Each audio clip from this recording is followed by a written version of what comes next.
iceberg of the most disturbing broadcasts ever aired.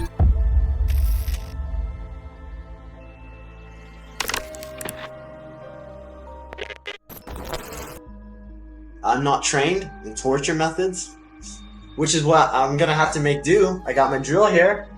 The reason why it's got this padding on it is just to try to silence it a bit, because I'm in an apartment. I got gags, socks, got lots of duct tape. On January 8th, 2005, a man named Martin discovered a mysterious package in his mailbox.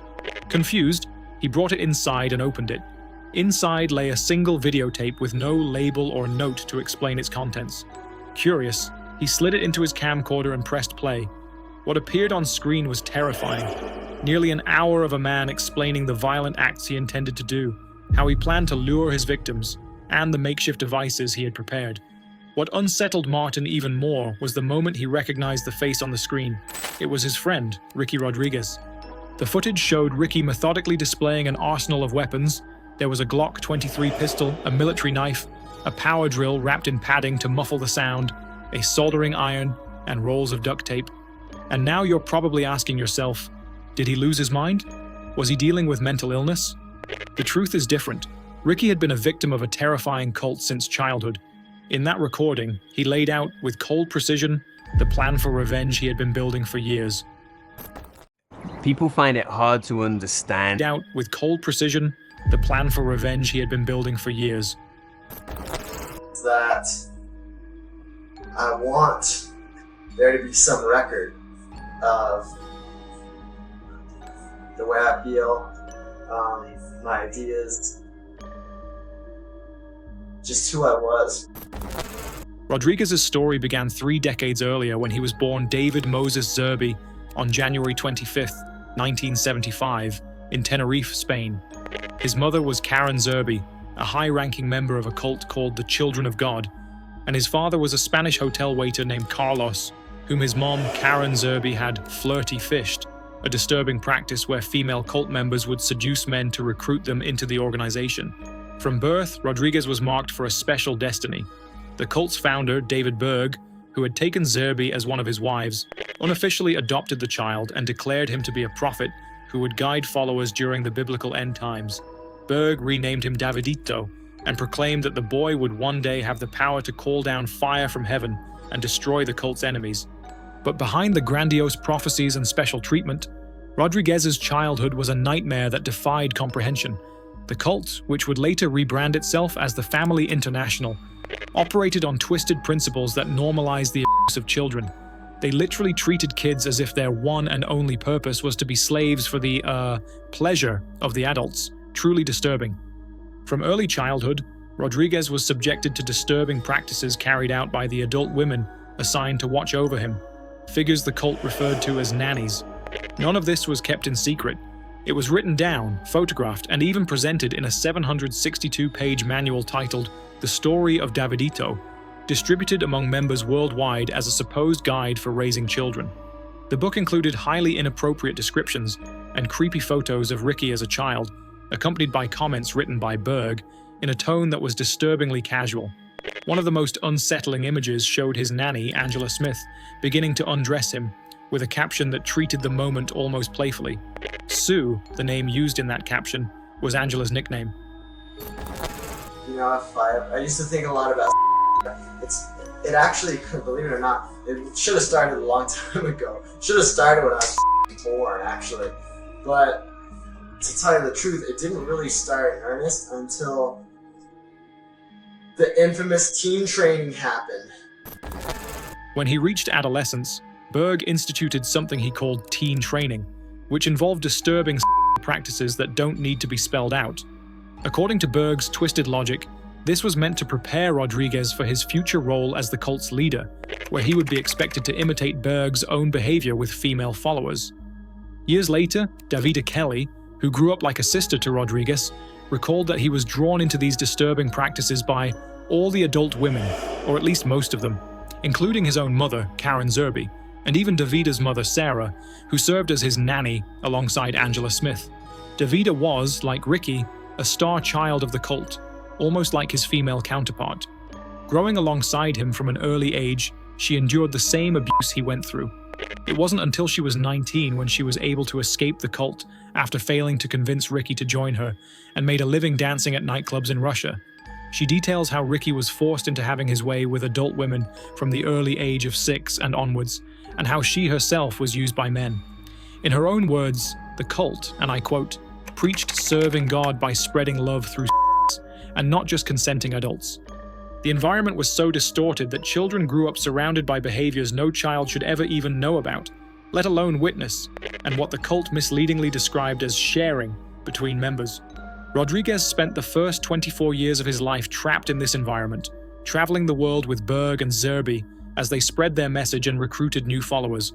But as he matured, the cognitive dissonance between Berg's teachings and reality became impossible to ignore. The prophecies about his divine destiny rang hollow.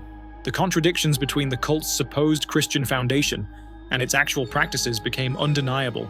In 1996, Rodriguez met a young woman named Alexia Munamel at a family-owned compound in Budapest, and together they began planning their escape. I don't really have anything to lose, I think. And, I don't want to go through my life the way it is now. I've tried for 4 years. Sure, it's not long. Feels like a lifetime. It feels like a goddamn lifetime to me. And every day, if it had just gotten a little better, even emotionally, mentally for me, it would have been okay. It would have given me hope. But it's gotten worse. Every day has been a little worse than the day before. Hey, if you've got chronic fatigue syndrome, you're probably experiencing lots of ups and downs. Every day has been a little worse than the day before. Freedom, however, didn't bring the peace Rodriguez had hoped for. Reintegrating into normal society after a lifetime of isolation and abuse proved nearly impossible. He and Alexia reunited in Tacoma, Washington, where they married and tried to build a life together. Rodriguez found work as an electrician, took up martial arts, and spent time at shooting ranges. But the trauma of his past refused to stay buried. He connected with other former cult members through online forums, even tracked down his long-lost sister, Davida, and their stories only intensified his anger. Countless children were still trapped in the family, suffering the same he had endured. The cult had largely escaped legal consequences by operating overseas and constantly changing locations. Berg had died in 1994 at the age of 85 without facing justice, and Rodriguez's mother had taken over leadership of the organization, continuing its practices under a veneer of reform. Rodriguez's posts on the ex-member website Moving On revealed the depth of his torment. He wrote about carrying guilt for the abuse of other children, feeling that his position as the supposed prince of the cult had somehow contributed to their suffering. He described having thoughts about ending his own life since his teenage years, and expressed frustration that no legal action could touch the cult's leadership. In a 2004 post that would prove prophetic, he wrote that he could never move on with his life because the first 25 years would always haunt him. At the end of that post, he made a chilling request for anyone with nothing to lose to help him plot revenge against the cult's leadership. I've tried so many things, trying to somehow fit in, somehow to find, a normal life.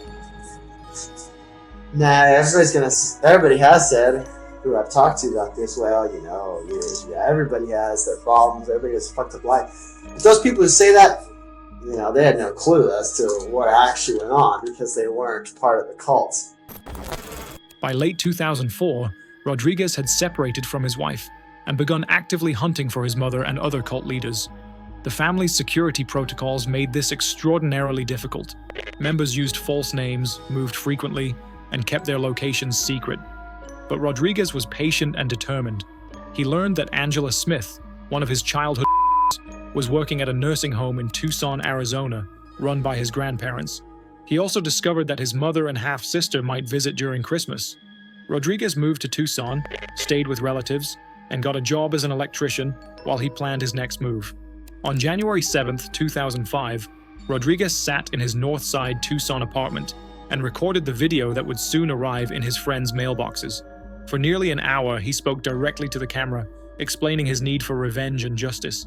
He specifically named his mother as his primary target, stating that if he didn't find her before he died, he would keep hunting her in the afterlife, or someone else would pick up the torch. He displayed his weapons and described his plans in disturbing detail, though he insisted he meant no harm to law enforcement who might try to stop him. The video was equal parts side note and declaration of war against the family's leadership. The goal is to bring down those Mama and Peter. My own mother. What an evil little.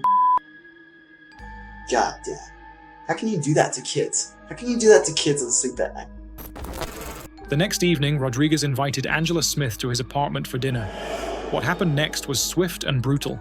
After confronting her about all she had done to him as a child, and Angela defending her actions by declaring it God's will, he lost his temper and stabbed her multiple times in the arm before slitting her throat. But instead of continuing with his plan to hunt down other cult leaders, Rodriguez fled to Blythe, California. He rented a motel room and began making phone calls to family members, telling them about the body in his apartment. His final call was to Elixia. He told her that putting an end to Smith's life was, quote, the hardest thing I ever did in my life, and that it hadn't brought him the peace he'd expected. Smith, he said, hadn't understood what she'd done wrong as she lay dying. The revenge he'd fantasized about for years had become real, and the reality was nothing like he'd imagined. At approximately 2 a.m. on January 9th, Rodriguez sat in his car in a parking lot near 14th Avenue in Blythe. He put his Glock to his head and pulled the trigger. He was just 29. A Palo Verde Irrigation District employee discovered his body 6 hours later. When Detective Mark Fuller answered Rodriguez's still-ringing cell phone, Elixia told him about the murder in Tucson, setting off a multi-state investigation that would finally bring widespread attention to the family's dark practices. The aftermath of Rodriguez's sent shockwaves through both the community of former family members and the cult itself. Over 100 former members attended his memorial service in San Diego, where Elixia delivered a eulogy, acknowledging that while Rodriguez had chosen a path no one could share with him, he knew he was loved. Former members saw his actions as the desperate last resort of someone who had exhausted all legal options for justice. Daniel Roselle, another ex-member, noted that Rodriguez's death brought the total number of among second-generation family members to 30, calling it one of the worst moments in the cult's history. And Davida Kelly would soon write the testimony, grieving the loss of the man she called her brother, the exact opposite of what Rodriguez's actual family would do. The family's response was predictably defensive. Karen Zerby sent internal memos urging followers to disregard media reports, claiming Rodriguez had obviously been overcome by forces of darkness. Even his actual half-sister showed little to no empathy.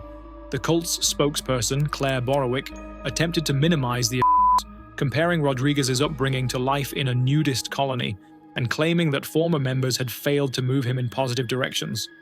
But these attempts at damage control couldn't hide the truth that Rodriguez's video and actions had finally exposed. The systematic abuse of children within the family was real, documented, and had driven at least one victim to the ultimate act of desperation. Question. You click my... And had driven at least one victim to the ultimate act of desperation. Rodriguez had failed in his goal to bring down the cult's leadership, but his death ensured that their crimes could no longer be ignored or forgotten, or so you'd think. But unfortunately, that is not the case. The cult is still active under the leadership of Karen Zerby, operating as they have for decades to this day.